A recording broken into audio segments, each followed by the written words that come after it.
এই ঠান্ডায় সবাই মিলে ছাদে একটা ছোটখাটো পিকনিক হয়েই গেল। সেই পিকনিকে কি কি রান্না হলো সেটাই তোমাদের সাথে একটু শেয়ার করেছি।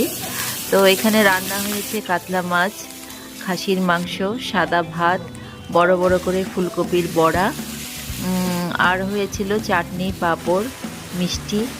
তো সেটারই টুকরো টুকরো রান্না আমি গ্যাসের সামনে বসে বসে আগুন পোহাচ্ছিলাম, আর রান্নাগুলো সুন্দর করে একটু ভিডিও করছিলাম যে ছাড়বো বলে।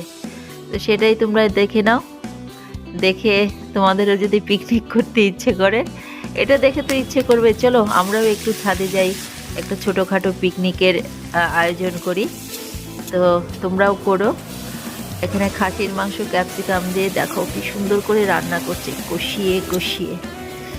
আমি তো পাশে বসে বসে আগুন পোহাচ্ছিলাম আর রান্না দেখছিলাম আর ভিডিও করছিলাম। তারপর রান্না হয়ে যাওয়ার পরে সব পরিবেশন হচ্ছিল। তোমাদের ভিডিওটা ভালো লাগলে অবশ্যই শেয়ার করে দিও, আর সবাই মিলে একটা ডেট ফিক্সড করে বাড়ির ছাদে এইরকম ছোটোখাটো একটা পিকনিকও করে নিও। টাটা।